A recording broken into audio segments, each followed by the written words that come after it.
On le sait tous, la Bretagne a la réputation d'être une région plutôt humide. Et pourtant, c'est un paradoxe. Ces ressources en eau se font rares. Nous avons une particularité.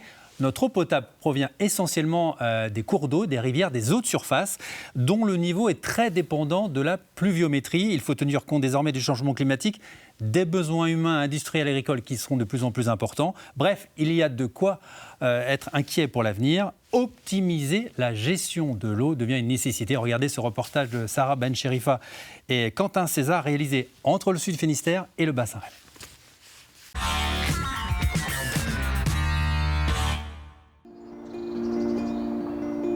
Riec-sur-Belon, dans le sud du Finistère. Sur ces terres, du maïs, des petits pois, des épinards destinés à la transformation en surgelé ou en conserve. Ici, les cultures ne semblent pas souffrir du manque d'eau. Pourtant, Antoine Lebert, agriculteur depuis une dizaine d'années, constate un changement dans ce qui tombe du ciel. J'allais commencer, j'ai attendu de voir si les orages qui nous prévoyaient auraient bien eu lieu. Donc, sinon, on aurait déclenché l'irrigation aujourd'hui, ou hier. Chez une partie des légumiers, là, c'est parti pour l'irrigation. Ouais, les premières carottes et tout. Voilà. Le cumul sur l'année reste le même à peu près, sauf qu'on a des périodes de pluie intense et des périodes sans pluie de plus en plus longues. Donc, d'où l'intérêt de stocker l'eau lorsqu'il y en a trop pour l'utiliser lors de périodes de sécheresse. Sans l'irrigation, ce serait très compliqué parce que si des épinards à cycle très court qui vont durer 60 à 80 jours, s'il n'y a pas d'eau pendant un mois et demi, la culture est perdue. Grâce à ces réserves d'eau constituées pendant l'hiver, l'agriculteur peut compléter l'arrosage de ses plantations. Car les pluies bretonnes, régulières et modérées qui réhydratent les sols, ne sont plus la norme. Le dérèglement pluviométrique est de plus en plus prégnant. Cette année, le manque est particulièrement important. Par rapport à l'année dernière, 29% de pluie en moins dans le sud Finistère, 27% en moins sur le bassin rennais et jusqu'à moins 40% de pluie sur le secteur de Pontivy. On est sur un déficit marquant. En plus, là, on arrive justement à la fin du printemps. Et les pluies qui vont tomber, ce sont plus des pluies orageuses, donc des pluies qui vont ruisseler, qui seront moins efficaces pour les sols. Et étant donné qu'on n'a pas eu de précipitations durant l'automne et l'hiver, on peut vraiment craindre que la sécheresse se profile. En surface, les précipitations abreuvent végétation et plantations. En profondeur, elles remplissent les nappes phréatiques. Ces réservoirs alimentent la population en eau. À Saint-Grégoire, en périphérie de Rennes, se situe l'un des 52 forages de la région Bretagne. Son niveau est régulièrement et scrupuleusement contrôlé.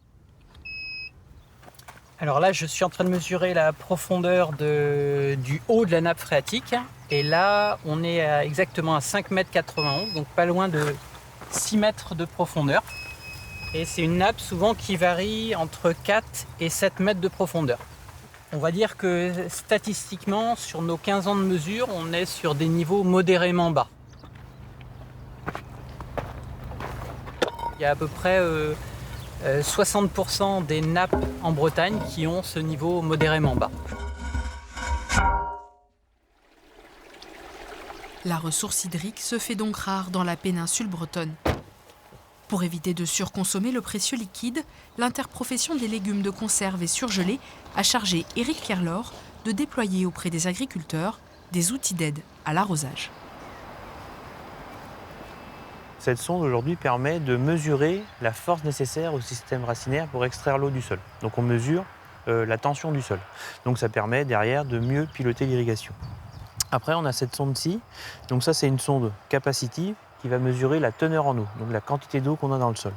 Et grâce à ce type de sonde aujourd'hui, on est en capacité de mieux piloter l'irrigation avec des outils d'aide à la décision pour le producteur.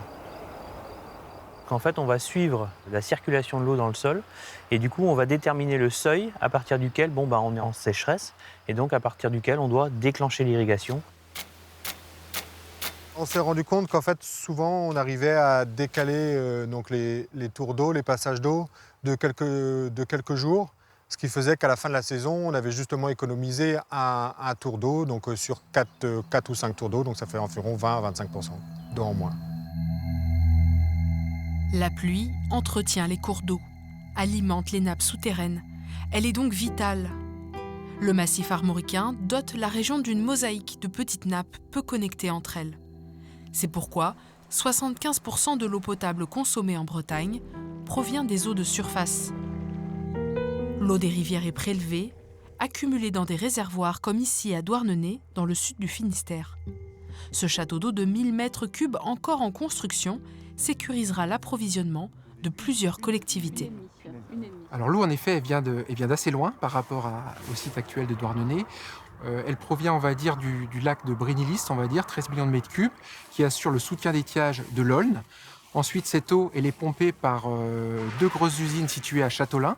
Ça arrive par une canalisation ici à ce réservoir. Et ce réservoir sera vraiment le nœud central pour permettre la redistribution de toute cette eau entre les différents territoires. Et ça permettra aussi à ces territoires de valoriser les ressources propres et de les mettre dans ce château d'eau.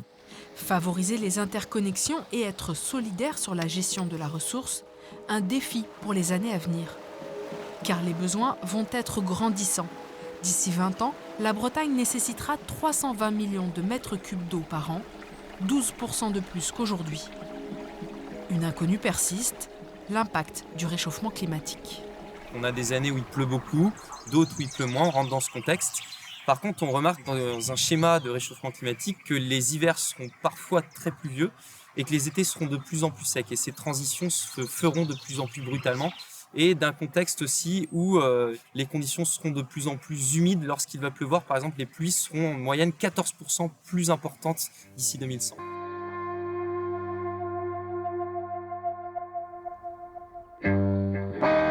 Dans les décennies à venir, le remplissage de nos réserves n'est donc pas garanti.